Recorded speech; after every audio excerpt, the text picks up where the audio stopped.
Thank you to the people who are supporting me on Ko-fi. You guys are keeping me alive.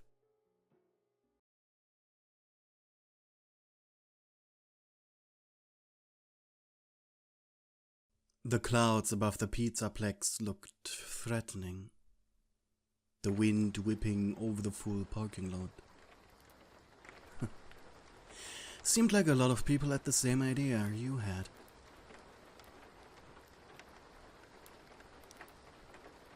With a heavily beating heart, you left your car.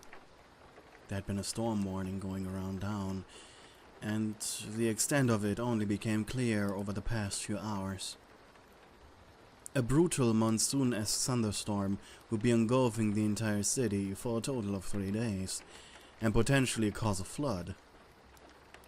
Thankfully, you lived in a big yet cheap apartment complex, so as long as you locked everything and no tree would crash through a window, your stuff was safe. There were shelters, of course, such as the local high school and the community center, but also the Fazbear Entertainment Mega Pizzaplex seemed to be a viable option. You didn't like being stuffed together with hundreds of people in an oppressive building, so the Plex was ideal, but seeing all the parked cars, you almost considered staying in your house. Though you had driven all the way here, and you found a good spot for your car. Ugh, might as well stay. Bite the sour apple, go through with this. Besides, you had a regular's pass. Regular passes were just one level under full-on VIP passes, so maybe you'd get special treatment. Nah, who are you kidding? In reality, regular passes only really reduced the price for entrance tickets by 10%, drink prices by 15%, and the animatronics referred to you as Superstar without there being a special occasion, such as a birthday. That was it, really. To get a regular pass, someone simply needed to enter the Pizzaplex 24 times a year, or, well, twice per month, and if you were lucky. You then got the regular pass for a year. It was quite the marketing gimmick. You entered the Pizzaplex, passing a quite huge guard with a heavy Russian accent. The man was taking notes of the people who entered. Looks like they took the situation appropriately serious. "Please stay in atrium, silly wheat man wants to make big announcement," said the guy. Sure," you said, intimidated by him. The atrium was a little chaotic. A huge gathering of people, but not as big as the full parking lot might have indicated. Though there was a big line of white and purple clad employees standing in front of the atrium's main elevator. Made you realize that most likely they allowed employees to park on customer places just to make it look less appealing to seek shelter here. Sneaky. You sat down on a bench slightly away from the mass of people to breathe. The Pizzaplex looked like it always did. Modern, shiny, pretty. From the group of guards at the elevator, a man approached the entrance. He carried a white metal gardening chair. He was a bit lanky and had long black hair. At least that's what you could make out from the distance between the two of you. He placed the chair down and stepped on top of it. Just then, a loud tremor sounded, bellowing through the entire Pizzaplex, and the gates closed quickly. The atmosphere was quite strained, now as the natural and foreboding light from the outside was replaced by the comfort of the colorful artificial lighting of the building. The man spoke. Good evening, fellas. I'm Brian Chesterberg Crawford. Just call me Brian. I'm the leader of the day shift here at the Fazbear Pizzaplex. Judging by his relaxed tone, he definitely was on something. And you wanted some of that too. No one could stay calm at the moment like this. Well, we didn't expect so many people to seek shelter at the Pizzaplex. I'm positive that we will be able to temporarily house everyone. The storm will most likely have passed by Monday, and that's when we will open the gates. Of course, you're free to leave at any time over the delivery entrance should the need arise. He continued with safety instructions, like not to disturb the animatronics in their green rooms at night, and that the Pizzaplex was very well stocked with food, and that due to the situation, management had agreed to a flat 5% discount for any food item. Additionally, Chica's sparkling fast water was free during the duration of everyone's stay. But most importantly, the Pizzaplex had prepared bedding in both Mazer size and the Western Arcade. And finally, he mentioned that all of the arcades, including Bonnie Bowl, would be available for free. Of course, Feather Blast, Gator Golf, and Roxy Raceway, the Plex's biggest moneymakers, were still paid admission. You thought, giggling quietly to yourself. Our staff, both day and night shift, are happy to welcome you here. If you're a member of the Fast Club, or you are part of the VIP program, or have a regulars pass, please note that all of your benefits still apply, including access to the VIP lounge and any food or drink discount. Thank you very much. Damn. Maybe that VIP pass was worth the price after all. After Brian's speech, the guards left their post at the elevator and approached the mass of people, introducing themselves, making light banter before guiding everyone through the Pizzaplex. And somehow you managed to be forgotten. It happened so quick you were quite taken aback yourself. After a while, you quietly stood up from the bench. The storm outside was aggressively tearing and rumbling at the metal gate, so you made the best of it and walked upstairs. Few people had separated from the main group already, as they rummaged through the gift shops for any merch they could afford. You turned to your left. The big gathering of people just left through the door leading to the Western Arcade. Still not really wanting to deal with a bunch of people, you walked to your right. Sure, there wasn't anything too interesting, only the Fazbear daycare, but often couldn't adults such as yourself relive childhood memories of indoor amusement parks and colorful kiddie areas undisturbed. You entered the Fazbear daycare lobby. To your surprise, there were only 2 staff bots here. One was sorting stuff from left to right, the other stood silently behind the counter. Its shoulders were hanging down, and its head was fixated on the ceiling. Clearly the thing had run out of battery. Wanting to be a good customer, you took off your shoes and placed them in a cubby, as by the rules of the daycare. And then you approached the entrance slide, going through it head first. You landed seconds later in the ball pit. The smell of clean plastic flooring was in the air, but to your surprise, the daycare song didn't play, probably due to the situation outside. The moment you stood up from the ball pit, you heard a metallic voice coming from somewhere at the other end of the play area. Is that a friend? Oh dear, I thought... Metallic footsteps quickly approached you, and through the opening that led into the ball pit, the round, sun-shaped face of the daycare attendant peeked out at you. Ooh, a grown-up. Ooh, a pretty one too. What are you doing here? The daycare's off limits. You blinked. No one stopped me? His head tilted left, then right, before making a full 360 spin. Ooh, goody gumdrops. He approached you before hugging you intensely. You pressed out a giggle. I thought I'd be alone for the weekend. No one is telling this poor old animatronic what is happening. I was so concerned I'll be scrapped. You blinked, and after a moment of consideration, you hugged the machine back, thinking this would be the path of least resistance. He then leaned a little ways away from you to look at your face.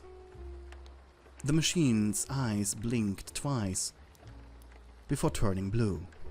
Ooh, a regular pass owner. How are you today, superstar? I guess concerned, you muttered. Sun's grip tightened around you. Oh no, is it the storm?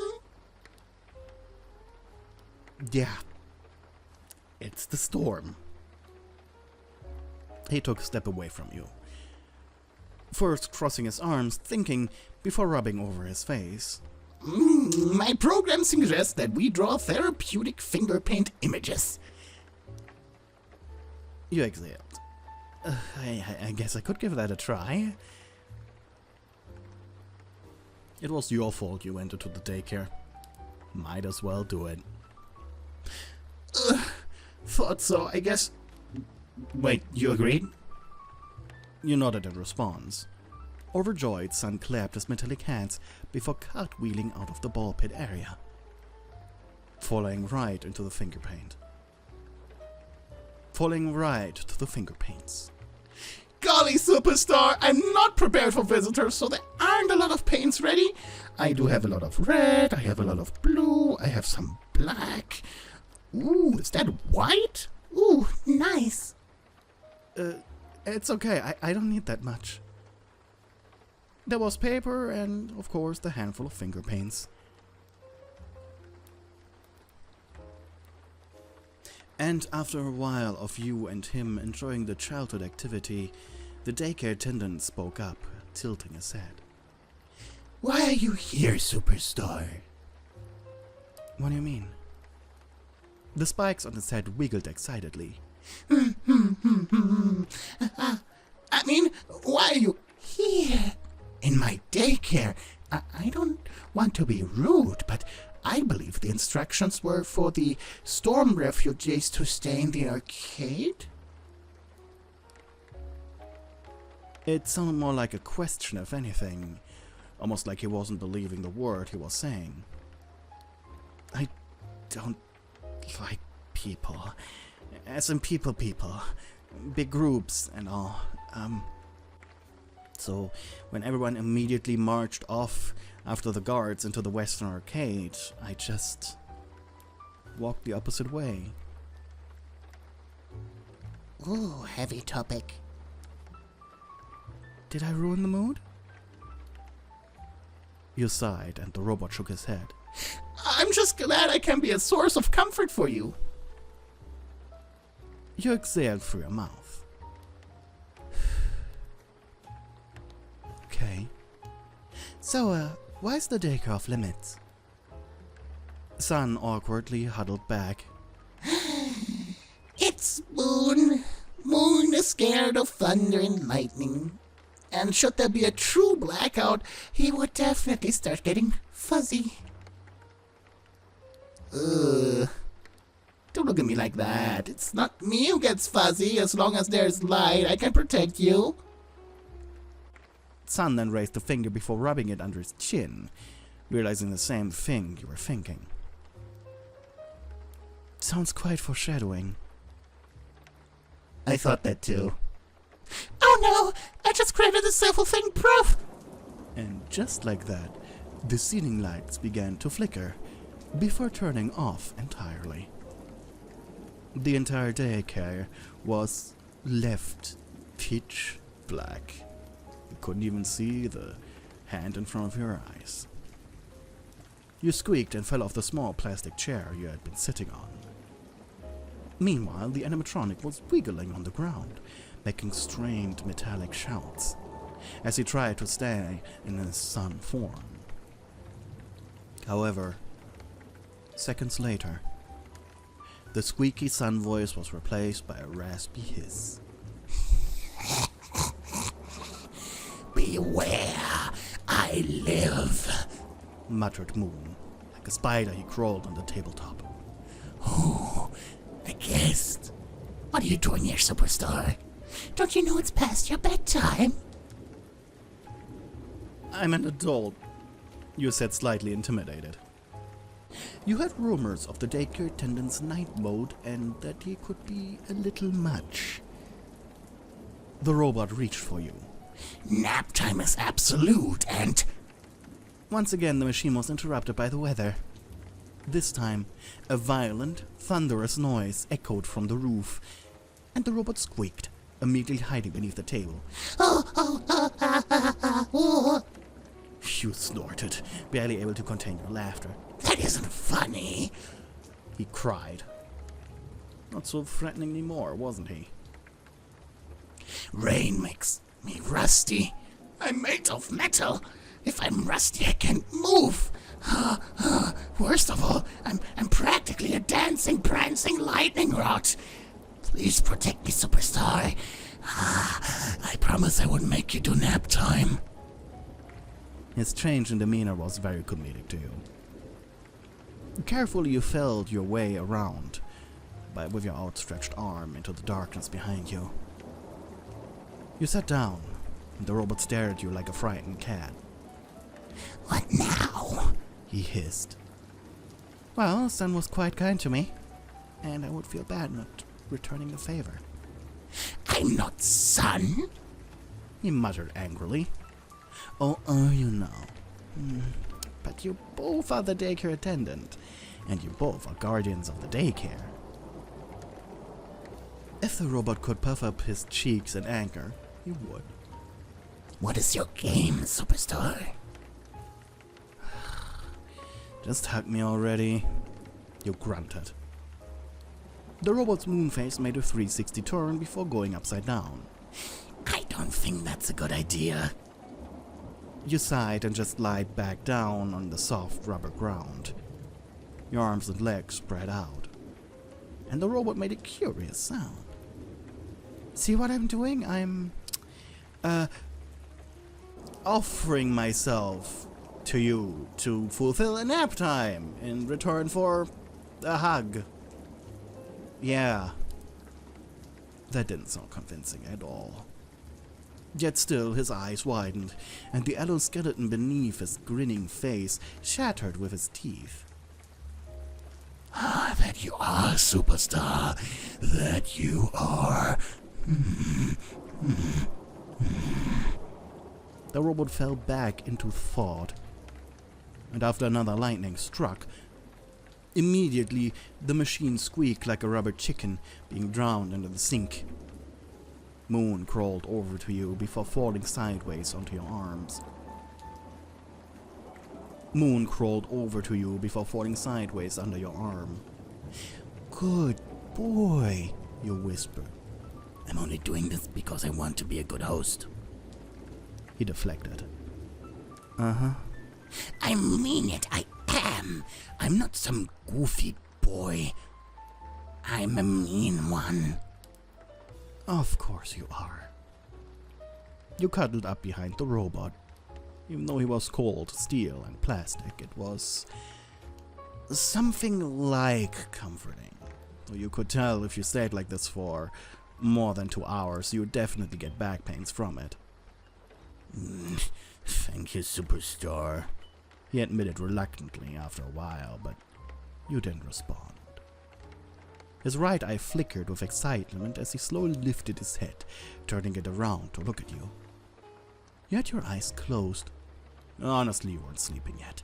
It was a little early for that, but it was enough for the robot. Like a cat, he curled up into a ball. Good nap time, superstar.